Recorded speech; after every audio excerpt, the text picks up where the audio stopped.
नमस्कार, मैं हूं राहुल सिन्हा। सत्ता के सभी न्यूज मित्रों का स्वागत है। सबसे पहले सत्ते पे सत्ता, यानी 7 खबरें और दिलचस्प जानकारियां। हम आपको काशी के उस ज्ञानव्यापी में लेकर चलेंगे जहां आज टेंशन बहुत ज्यादा थी। पुलिस का कड़ा पहरा था, फ्लैग मार्च था और इसी बीच ऐसे मौलाना सामने आए जिन्होंने कानून की किताबें जलाने और सब्र के इम्तिहान जैसी बातें कह दी। वैसे आज हाईकोर्ट से भी मुस्लिम पक्ष को ज्ञानव्यापी में पूजा पर बड़ा झटका लगा है। इस पर भी सत्ता की कुंजी हम खोलेंगे, लेकिन आज हम सत्ता की शुरुआत एक ऐसी खबर से करने जा रहे हैं जो है तो उत्तराखंड से, लेकिन चर्चा पूरे देश में हो रही है। यह खबर उस यूसीसी यानी यूनिफॉर्म सिविल कोड से जुड़ी हुई है जिसका नाम सुनते ही कुछ लोगों के मन में डर की लहर उठने लगती है। इस पर उत्तराखंड के मुसलमान क्या कह रहे हैं, आज इस पर भी हमने एक चौपाल लगाई। आज दिल्ली के सीएम केजरीवाल पर भी एक राजनीतिक कुंजी है जिनका ईडी बहुत बेसब्री से इंतजार करती रही, लेकिन केजरीवाल ने कहीं और से ही क्रांति का बटन दबा दिया। सम्मन पर सम्मन के बावजूद केजरीवाल ईडी के सामने क्यों नहीं जा रहे, इसे भी समझेंगे। लेकिन पहले देश की कुछ बड़ी खबरें। आज झारखंड को उसका नया मुख्यमंत्री मिल गया और उनका नाम है चंपई सोरेन। आज चंपई सोरेन ने अपने 2 मंत्रियों के साथ सत्ता की शपथ ली। खबर है कि 5 फरवरी को नई सरकार का फ्लोर टेस्ट होगा, लेकिन उससे पहले महागठबंधन को हॉर्स ट्रेडिंग का डर सता रहा है। वैसे आज ममता बनर्जी ने भी इंडिया गठबंधन की टेंशन को बढ़ाने वाला बयान दिया है। आज उन्होंने एक बार फिर कांग्रेस पर हमला बोला और कहा कि कांग्रेस पार्टी 300 सीटों पर लड़कर 40 सीट भी नहीं जीत पाएगी। साथ ही यह भी चुनौती दी, अगर कांग्रेस में हिम्मत है तो वाराणसी में बीजेपी को हरा कर दिखाए। एक टेंशन की खबर पाकिस्तान और चीन के लिए भी है। अमेरिका भारत को 31 MQ-9B ड्रोन्स देने जा रहा है जो करीब 35 घंटे हवा में रह सकता है।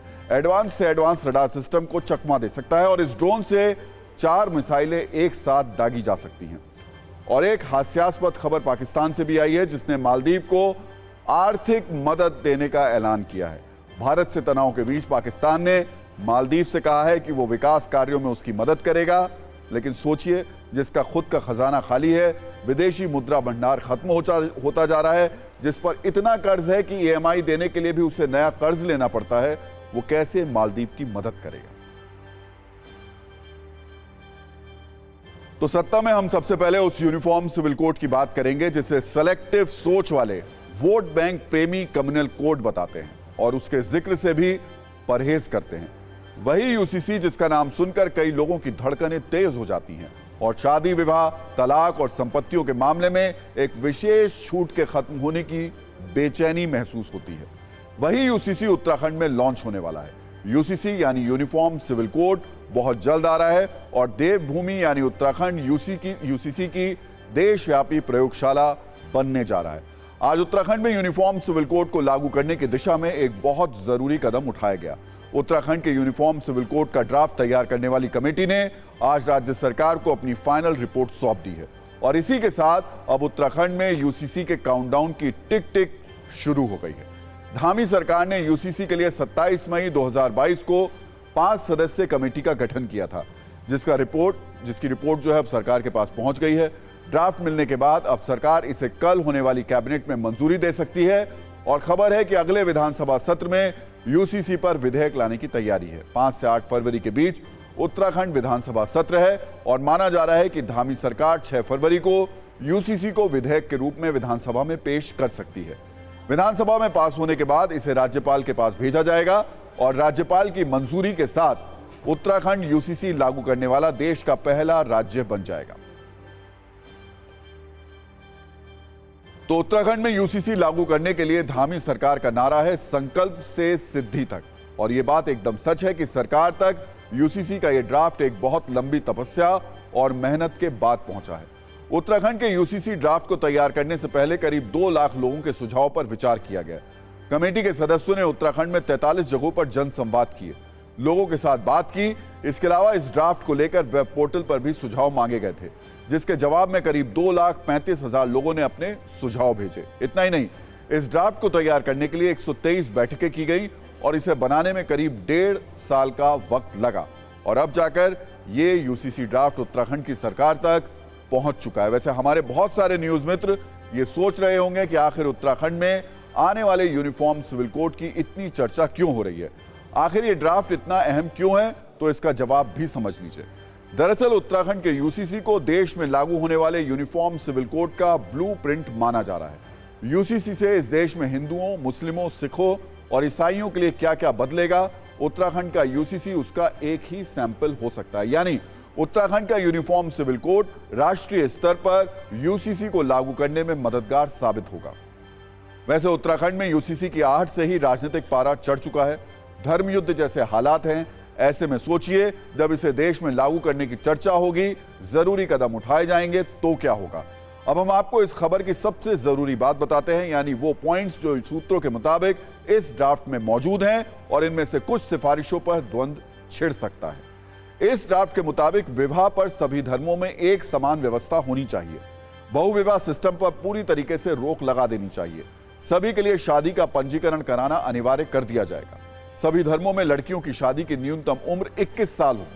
धर्म कोई भी हो, सभी में बच्चों को गोद लेने का अधिकार एक होना चाहिए और इसके लिए प्रक्रिया को आसान करने की भी सिफारिश की गई है। इस ड्राफ्ट में यह भी सुझाव दिया गया है कि मुस्लिम धर्म में होने वाले हलाला और इद्दत पर रोक हो।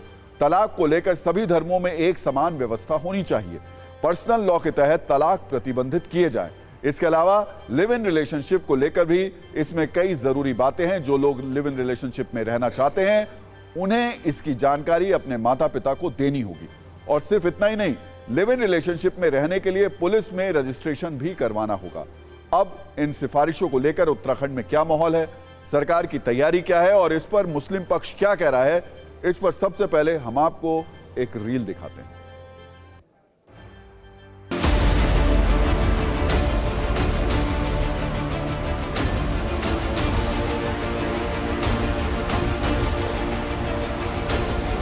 विधानसभा का जो हमने विशेष सत्र विशेष सत्र आ रहा है, इस सत्र में इसको रखेंगे और जो कानून बनना है, एक्ट बनना है, विधेयक बनना है, उस दिशा में हम आगे बढ़ेंगे।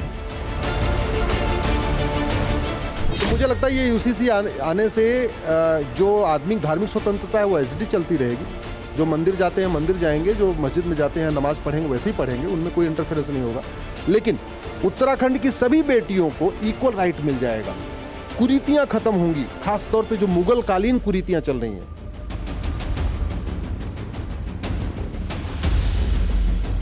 इस तरह की चीज जो है हमारे ऊपर थोपी जाएगी, तो इसका मतलब ये है कि हमारी मजहबी आज़ादी को इस सूबे के अंदर से छीनने की कोशिश की जा रही है।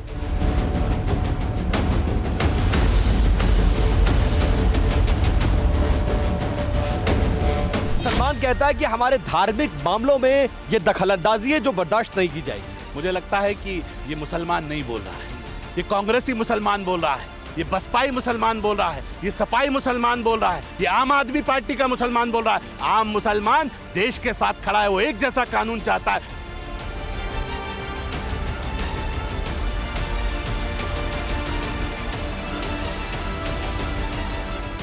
हमें ये तो कानून मंजूर नहीं है, क्योंकि हम जो है शरीयत के हिसाब से हमारे अपने अलग कानून हैं।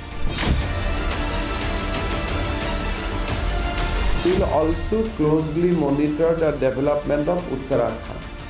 If Uttarakhand UCC bill is laid on 5th, then we see that can be, we are in a position to implement the entire UCC, then we will see that also. अब यूनिफॉर्म सिविल कोड को लेकर उत्तराखंड से दिल्ली तक कितनी हलचल है, ये भी आपको बता देते हैं। दरअसल हमारे देश के बहुत सारे राजनीतिक विश्लेषक 2024 के लोकसभा चुनाव से पहले यूसीसी को बीजेपी का एक बहुत बड़ा दांव मान रहे हैं। वैसे यूसीसी के अलावा भी बीजेपी के पास कई ऐसे कार्ड हैं जो चुनावी गेम चेंजर साबित हो सकते हैं। बीजेपी अब अपनी मजबूत राजनीतिक इच्छा शक्ति की चुनावी मार्केटिंग में जुटी है। आपको बीजेपी के चुनावी कार्ड और चुनावी डायलॉग दिखाते हैं जो लोकसभा चुनाव के प्रचार में आपको खूब देखने सुनने को मिलेंगे। जैसे अयोध्या में बना भव्य राम मंदिर, जिसके लिए विपक्ष हमेशा उस पर तंज कसता था, मंदिर वही बनाएंगे, तारीख नहीं बताएंगे। इसके जवाब में बीजेपी कह रही है मंदिर वही बनाया है।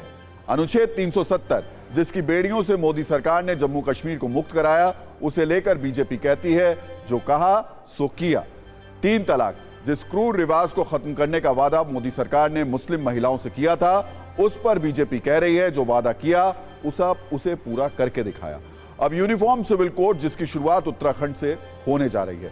2024 के चुनाव से पहले बीजेपी का एक और बड़ा कदम हो सकता है सीए को लेकर, जिसके लिए खुद गृह मंत्री अमित शाह ये कह चुके हैं इसे लागू होने से कोई रोक नहीं सकता। अब यूनिफॉर्म सिविल कोड को लेकर राजनीति का मीटर क्या कह रहा है, कौन सा दल किसके साथ है और कौन यूजीसी के विरोध में है, इस पर भी एक नजर डाल लेते हैं। जैसी बीजेपी एकनाथ शिंदे की सेना, एकनाथ शिंदे वाली जो शिवसेना है वो, आरपीआई और बीएसपी जैसे दल इसके समर्थन में।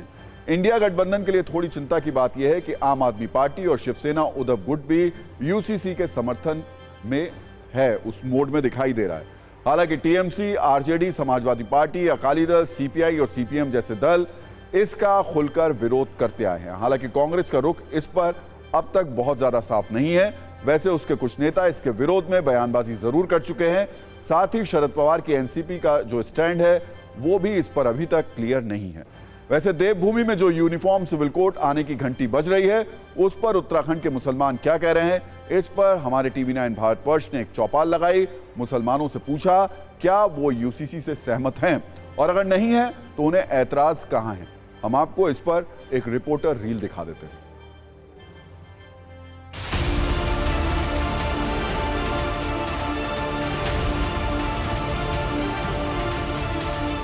मेरी मौजूदगी उत्तराखंड के देहरादून शहर में है।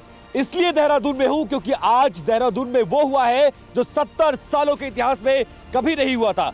यानी एक देश एक कानून, सामान्य नागरिक संहिता का जो कानून है उसको लेकर जो कमेटी बनी थी उसने अपनी ड्राफ्ट मुख्यमंत्री पुष्कर सिंह धामी को दे दी है। इसको लेकर दो तरह के स्वर आ रहे हैं, लेकिन एक बहुत बड़ी तादाद उत्तराखंड में मुसलमानों की रखती है जिनसे मिलने के लिए हम भगत सिंह कॉलोनी में आए हैं। और इन तमाम लोगों को देखिए, ये मुस्लिम कम्युनिटी से ताल्लुक रखते हैं और ये लोग इकट्ठा हुए हैं सिर्फ यूसीसी पर बात करने के लिए, यानी कॉमन सिविल कोड पर बात करने के लिए। बताइए कि कैसे देखते हैं, एक देश एक कानून होना चाहिए कि नहीं होना चाहिए? होना चाहिए। कोई तकलीफ, कोई परेशानी, कोई तकलीफ नहीं है। कुछ लोग ऐसा कहते हैं कि भाई मुसलमानों को इस कानून से बड़ी दिक्कत है, बहुत आपत्ति है। कितने लोगों को आपत्ति है, जरा हाथ उठाकर बताइए।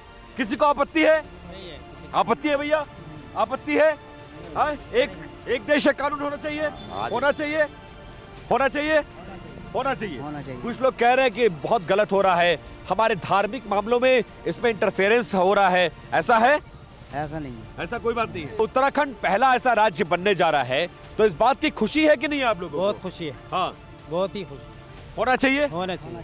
किसी धर्म के खिलाफ तो कानून नहीं है। नहीं, ड्राफ्ट के बारे में कुछ बताया नहीं गया है। और जब ड्राफ्ट आएगा उसमें हम गहनता से उसको स्टडी करेंगे। उसके बाद जो पता लगेगा, बहुत सी चीज़ें ऐसी हैं 1400 साल से जो शरीयत के तरीके से चल रही हैं। अगर उसमें बहुत ज़्यादा मुदाखलत हुई या बहुत ज़्यादा इंटरफेयर हुआ तो इसको सही नहीं माना जाएगा। और अगर लगता है हमें कि हाँ ये ड्राफ्ट जो बनाया गया है बड़ा सोच समझ के दोनों पक्षों के लिए, हिंदू और मुसलमान के लिए एक जैसा बनाया गया है। कोई किसी को तलाक देता है तो उसके लिए कोर्ट जाए, कानून का सहारा ले, ऐसा होना चाहिए या नहीं होना चाहिए? बिल्कुल होना चाहिए। कोर्ट से इंसाफ बराबर मिलना चाहिए, बराबर मिलना चाहिए, वही इंसाफ, हिंदू हो या मुसलमान हो। नहीं, सुधार होना चाहिए। लेकिन सवाल ये है कि सुधार तो पहले से भी मुस्लिम जितना भी वो है अपने ईमान पे, कलाम पाक पे और ये सारी चीज़ों पे जो है निर्भर है। लेकिन अगर उसका उल्लंघन होगा तो कहीं ना कहीं आवाज तो उठेगी। लेकिन एक देश एक कानून एक संविधान होना चाहिए, एक ही होना चाहिए। अच्छा, देश शरिया से चलेगा या संविधान से चलेगा? भाई संविधान से चलेगा। मुसलमानों के खिलाफ तो नहीं है कानून ना? मुसलमानों के खिलाफ कोई कानून नहीं है यहाँ पे, और ना ही मुसलमानों का यहाँ दबाया जा रहा है। एक समान नागरिक कानून लाया जा रहा है, अच्छा लाया जा रहा है। क्या दिक्कत आ रही है? कानून आ रहा है, यूसीसी का कानून आ रहा है, उसमें एक विवाह की कॉन्सेप्ट है। अगर आपको नहीं रहना है तो कोर्ट जाइए, कोर्ट फैसला करेगा और आप छोड़ेंगे तो अपने बच्चों के लिए मुआवजा देंगे, पत्नी के लिए देंगे, माता पिता के लिए देंगे। तो ये अच्छा है कि खराब है? बिल्कुल सही है, ये तो देना चाहिए ना। उसके सजा है, सजा तो इसी देश की बात है ना। बात शादियों में नहीं चली, शादी एक ही ठीक है। ये कानून एक सा होना चाहिए। जैसे मैं इसमें जो नहीं, जैसे मैं मुसलमानों के लिए खतरा है और हिंदुओं के लिए अपना आजादी है, बराबर कानून होना चाहिए। एक देश एक कानून, एक कानून होना चाहिए। ये नहीं जैसे मैं जी इधर अपना पल्ला इधर झाड़ दिया, इधर पल्ला के मैं कस दिया, ऐसा नहीं होना चाहिए। धर्म से देश चलता है, संविधान से देश चलता है। संविधान पहले है लेकिन धर्म भी पहले है हमारा। देश किससे चलेगा? पहले है। देश किससे चलेगा? देश चलेगा किससे? जो जनता के हित की बात करता हो। तो धर्म से देश चलेगा? तो धर्म से चला रहे मोदी जी। हाँ, कैसे चला रहे हैं? ऐसे चला रहे। कैसे चला रहे हैं? हाँ, धर्म का नाम लेके कर रहे हैं। तो उत्तराखंड यूनिफॉर्म सिविल कोड की विस्तृत कुंजी के बाद अब आगे बढ़ते हैं और बात करते हैं उस विवाद की जिस पर कुछ मुस्लिम नेता ये दावा कर रहे हैं कि हिंदू और मुस्लिमों के बीच खाई बढ़ेगी। इस बात को बताने के लिए आज all India Muslim personal law board ने एक प्रेस कॉन्फ्रेंस की जिसमें कई मौलाना और मुस्लिम नेता एक साथ पंक्तिबद्ध तरीके से बैठे और सबने अपने अपने तरीके से कोर्ट के फैसले को गलत ठहराया और यह आरोप लगाया कि हिंदू और मुस्लिम के बीच दूरी बढ़ेगी, नफरत बढ़ेगी और माहौल खराब होगा। इन मौलानाओं की बात आपने टीवी पर सुनी होगी, लेकिन हम आपको सत्ता में उन मुस्लिमों की भी आवाज सुनाएंगे जिनकी बात टीवी तक नहीं पहुंची है, जिनका मानना है कि ज्ञानवापी में एएसआई सर्वे और कोर्ट के फैसले के बाद अब ये जगह हिंदुओं को सौंप देनी चाहिए। हमारी आज की सत्ता की कुंजी में सिर्फ विरोध करने वाले मौलानाओं की आवाज नहीं है, बल्कि आम मुसलमानों की इच्छाएं और आकांक्षाएं भी हैं। लेकिन पहले ज्ञानवापी सत्ता के 7 बड़े अपडेट देख लेते हैं जिससे आपको सही स्थिति का आकलन हो जाए। आज की बड़ी खबर यह है कि इलाहाबाद हाईकोर्ट ने ज्ञानवापी में व्यास जी के तहखाने में पूजा पर रोक लगाने से इनकार कर दिया है। हाईकोर्ट ने कहा कि अगली सुनवाई 6 फरवरी को होगी, तब तक 5 वक्त की आरती और पूजा जारी रहेगी।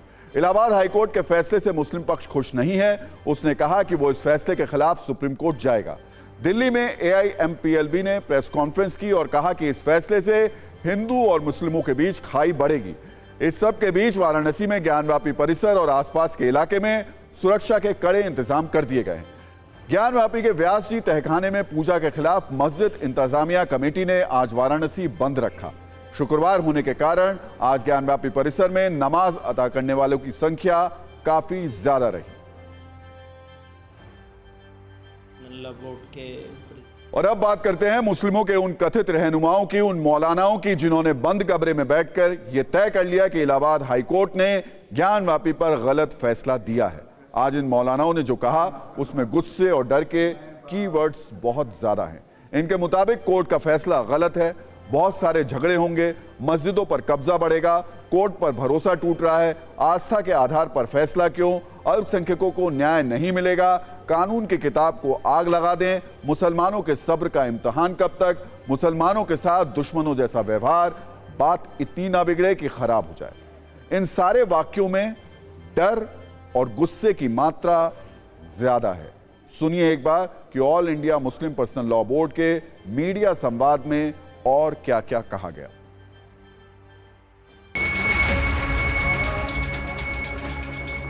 कानून के रास्ते के ऊपर चलना जो कोर्ट का इम्तियाज था, सिर्फ बाबरी मस्जिद के फैसले ने एक रास्ता दिखलाया कि नहीं, इन तमाम कवानीन और कवायद की लाइब्रेरियों को, इनके किताबों को आग लगाओ। कोई चीज़ नहीं है। फैसले मजहब के अंदर जो भी होंगे वो अकीदे की बुनियाद के ऊपर होंगे, अकीदतमंदी की बुनियाद पर होंगे, तो मुल्क कैसे चलेगा।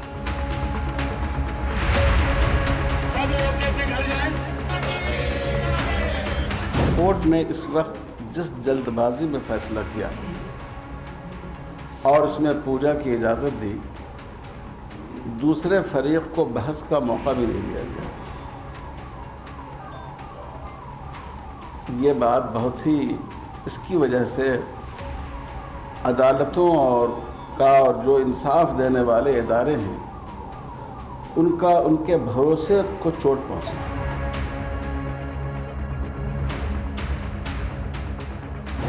कानून को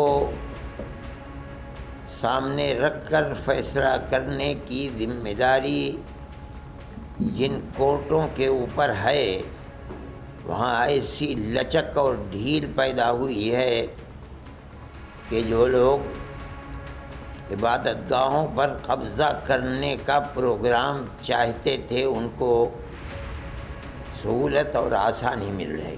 वन साइडेड तरीके से एक तरफा तौर पर जाते जाते इसी से समझा जा सकता है फिर उनको इनामात भी मिल जाएंगे और फिर ऊपर की अदालतें टेक्निकल रीज़न से उस फैसले को में दखल देने को तैयार नहीं हैं, तो एक पार्टी का तो पूरा हक मारा गया।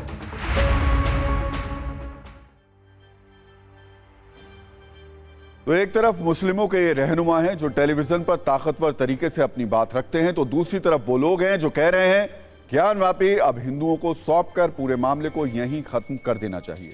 इनकी बातें भड़काऊ नहीं होती हैं, इसलिए शायद प्राइम टाइम में इन्हें कम स्पेस मिलता है, लेकिन सत्ता के न्यूज मित्रों के लिए हम विमर्श की ये महत्वपूर्ण आवाजें लेकर आए हैं।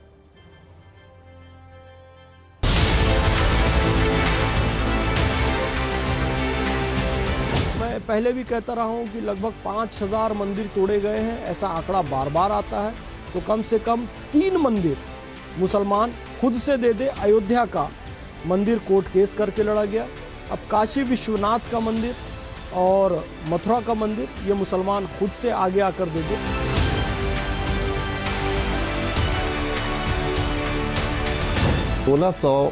ईस्वी में औरंगजेब ने ये मंदिर जो है, इसका नाम विश्वरैया मंदिर था, प्राचीन मंदिर था, काफ़ी काशी मंदिर के साथ ये जुड़ा हुआ मंदिर था। इस मंदिर को तोड़ करके उन्होंने मस्जिद का निर्माण करवाया। मैं मुस्लिम धर्म के लोगों से, उनके बुद्धिजीवी प्रकोष्ठ के लोगों से चाहूँगा कि वह इस पर विचार करें, आपस में एक रास्ता इस पर अख्तियार करें।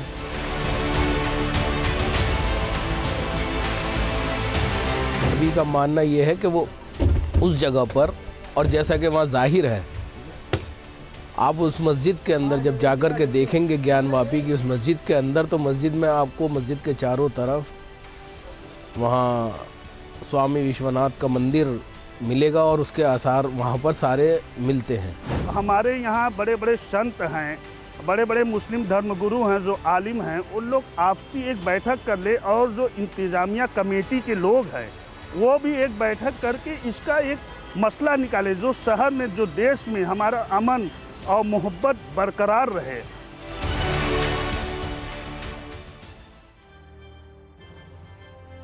तो एक तरफ तो पूरा मामला कोर्ट में है, दूसरी तरफ कुछ ऐसे लोग हैं जो कोर्ट के बाहर इसे सुलझाने के पक्ष में हैं। इस सब के बीच तीसरा पक्ष भी है, वो नेताओं का पक्ष है, राजनीतिक फायदा लेने वालों का पक्ष है, जो इस कोशिश में है कि कम से कम चुनाव तक इस मुद्दे को गर्म रखा जाए। आज तो समाजवादी पार्टी के बड़े नेता रामगोपाल यादव ने कोर्ट के फैसले पर यह कहकर सवाल उठा दिया कि बाबरी पर फैसला देने वालों को फायदा हुआ है। वो क्या कहना चाहते हैं और किस तरफ उनका इशारा है, ये दोनों बातें उन्हीं से सुनिए।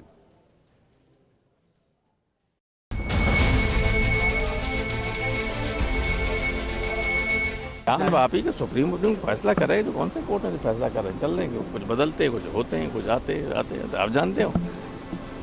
एक फैसला किया था सुप्रीम, ये आगे राज्यसभा में, दूसरे पहले कमीशनर के चेयरमैन बन जाएंगे, ऐसे ही होता है। माननीय न्यायालय का आभार व्यक्त करती हूँ, क्योंकि न्यायालय सबूत के आधार पर चलता है, किसी भी केस में हो सबूत के आधार पर उन्होंने, न्यायालय ने फैसला सुनाया है। यदि इस देश में रहते हैं, न्यायालय को मानते हैं, तो फिर इसको मानना चाहिए। देश में कानून बन चुका है बाबरी मस्जिद गिरने के बाद, जो 1947 में जैसा पूजा स्थल जहां हो रहा था वो कायम रखा जाएगा, केवल राम मंदिर बाबरी मस्जिद को छोड़कर। अब उसका पालन होना चाहिए।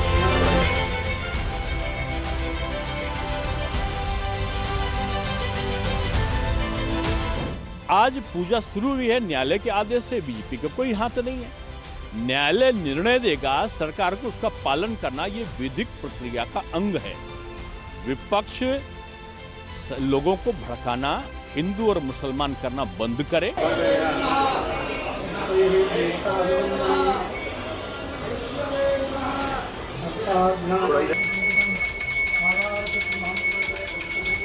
ज्ञानवापी नाम है, वो मस्जिद का हो ही नहीं सकता, और इसीलिए कोर्ट ने जो निर्णय किया है, पूजा अर्चना शुरू कराई है, सारे तथ्य देखने के बाद एएसआई की जो रिपोर्ट है उस आधार पर उसमें अनुमति देने का काम किया है। हाई कोर्ट ने जो रिवीजन किया है उसका इंतजार करना चाहिए था, और उसके बाद ही इस बात की इजाज़त दी जाती कि वहाँ पर पूजा वगैरह हो, और जिन साहब ने इजाज़त दी अगले दिन वो रिटायर हो गए। तो इससे ऐसा महसूस होता है कि जल्दबाजी में उनसे ये काम करवाया गया है।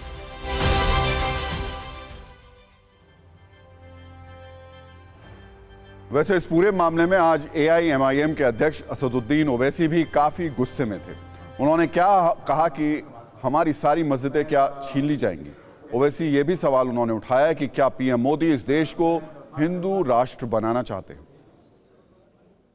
नरेंद्र मोदी इस मुल्क में तारीख लिखना चाहते हैं। क्या तारीख लिखना चाहते हैं? कि मैंने इस देश को, गांधी अंबेडकर के देश को मैंने हिंदू राष्ट्र बना दिया। मैं उम्मीद करता हूं कि हमारे भारत के हमारे हिंदू भाई देश के प्रधानमंत्री की सोच को नाकाम करेंगे। उन पर है, अब देखते हैं क्या होता है। सर, एक तारीखी दिन 22 जनवरी था, एक तारीखी दिन 31 जनवरी था। सर, रात के अंधेरे में अपील किए बगैर आप आरे लेकर रास्ता खोल देते हैं। क्या पैगाम दे रहे हैं सर? 600 साल की मेहरौली की मस्जिद को बगैर को नोटिस दिए आपने डिमोलिश कर दिया। तो इस खबर पर हमने अपने न्यूज मित्रों के लिए एक रिवीजन वाली कुंजी भी तैयार की है, जिससे आपको इसके इतिहास से लेकर वर्तमान तक की जानकारी हो जाएगी। ज्ञानवापी परिसर में एक तहखाना है जिसमें देवी देवताओं की मूर्तियां हैं। दावा है कि इस तहखाने में 200 वर्षों से देवी देवताओं की पूजा होती थी। वर्ष 1809 में ब्रिटिश शासन में व्यास परिवार को पूजा के लिए तहखाना मिला था। व्यास परिवार के सदस्य तब से इस तहखाने में पूजा करते आ रहे थे। तहखाने में हनुमान जी, गणेश जी, भगवान शिव सहित कई देवताओं की मूर्तियां हैं। तहखाने को व्यास जी का तहखाना के नाम से भी जाना जाता है। याचिकाकर्ताओं ने कोर्ट में कहा कि 1993 में मुलायम सिंह यादव की सरकार में यहां पूजा पर प्रतिबंध लगा था। वाराणसी जिला कोर्ट ने 31 जनवरी को तहखाने में पूजा की इजाजत दी। 7 दिनों में पुजारी द्वारा पूजा और राग भोग की व्यवस्था करने का आदेश दिया। मुस्लिम पक्ष फैसले के खिलाफ इलाहाबाद हाईकोर्ट गया, लेकिन कोर्ट ने पूजा पर रोक नहीं लगाई। अब यह पूरा मामला सुप्रीम कोर्ट जाने वाला है। और अब सत्ता की राजनीतिक कुंजी में उस प्रदर्शन की बात करते हैं जो दिल्ली में धूमधाम से संपन्न हुआ। एक तरफ ईडी अपने सवालों के साथ तैयार थी और पूरे धूमधाम से अरविंद केजरीवाल को पूछताछ के लिए अपने दफ्तर बुलाने की कोशिश में थी।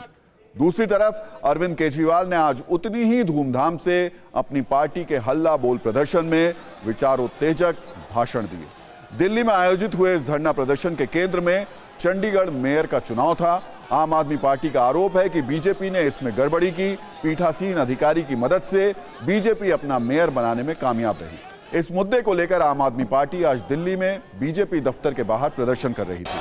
खुद मुख्यमंत्री अरविंद केजरीवाल इस प्रदर्शन में शामिल हुए। उन्होंने छोटा सा भाषण भी दिया और बीजेपी पर कई तीखे हमले किए। इस बीच उनके समर्थक नारेबाजी करने लगे। नारेबाजी इतनी ज्यादा हो गई कि अरविंद केजरीवाल को कहना पड़ा कि मुझे पहले बोल लेने दीजिए, फिर नारे लगाइए। कुल मिलाकर तस्वीरें ऐसी थी जैसे अरविंद केजरीवाल विपक्षी क्रांति का बटन दबाना चाहते हो, लेकिन ईडी पहले ही दिल्ली शराब घोटाला मामले में पूछताछ का बटन दबा चुकी है। बीजेपी भी एक्शन में है। उसने भी केजरीवाल पर भ्रष्टाचार का आरोप लगाकर प्रदर्शन किया। दोनों तरफ से प्रदर्शन वाली क्रांति थी। प्रदर्शन से प्रदर्शन टकरा रहा था, चिंगारियां निकल रही थी। इस पर हमने आपके लिए एक छोटी सी रील बनाई है, वो देखिए, फिर आपको ईडी की पूछताछ वाली कुंजी दिखाएंगे।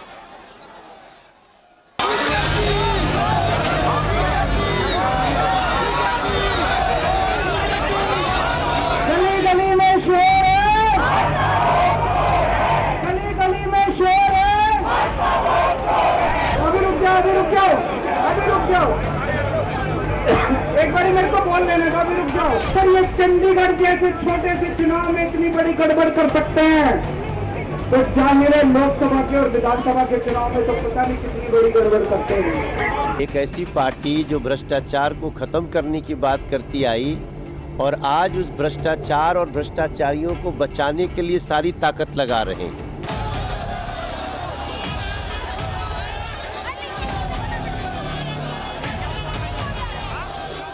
ये किसी न किसी तरीके से खुदा ना खास्ता ये आ गए तो नरेंद्र मोदी का नाम नरेंद्र मोदी नहीं रहेगा, नरेंद्र पुतिन बन जाएगा भाई साहब। बाद में इलेक्शन नहीं करवाएंगे ये। देखिए, कानून से ऊपर कोई नहीं है जी इस देश में। रूल ऑफ लॉ हमारे संविधान निर्माताओं ने तय किया है, कोई भी कानून से ऊपर नहीं।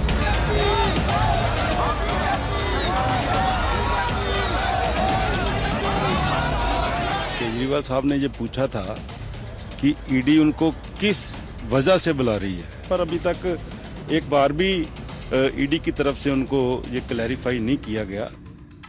केजरीवाल जी शराब घोटाले के सरगना और मास्टरमाइंड तो थे ही, पर आज वो एक भगोड़े की तरह पेश आ रहे हैं। और ये कोई प्रदर्शन नहीं, ये भ्रष्टाचार का भक्ति प्रदर्शन।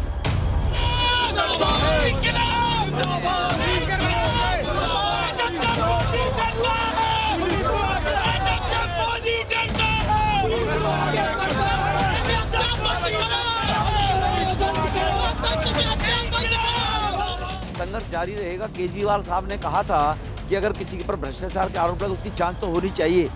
केजरीवाल ने कहा वो जांच से भाग रहे हैं। निर्वाचित हैं, उनको अपनी सुविधा अनुसार समय दिया जाना चाहिए, उनको पूरा राज्य चलाना है।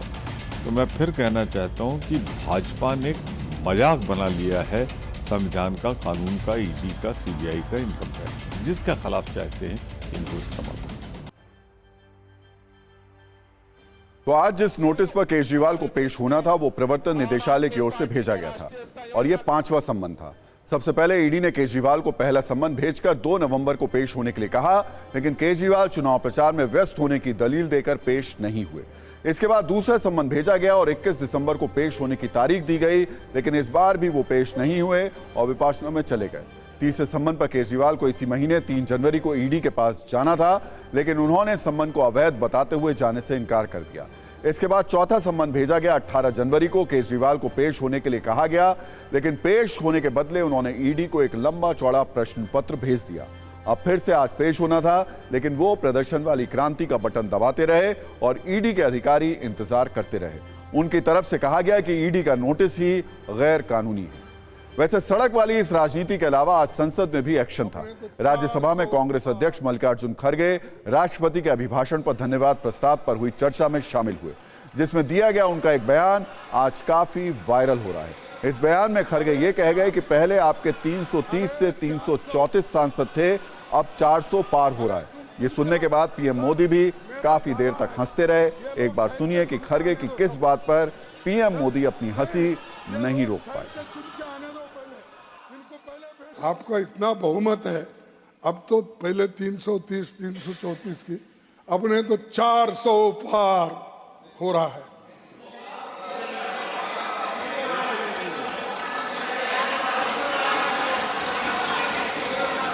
अरे 400 अरे तुम सुन के आओ सर, मेरा दावा है ये लोग ठहर के चुन के आने दो सब ना?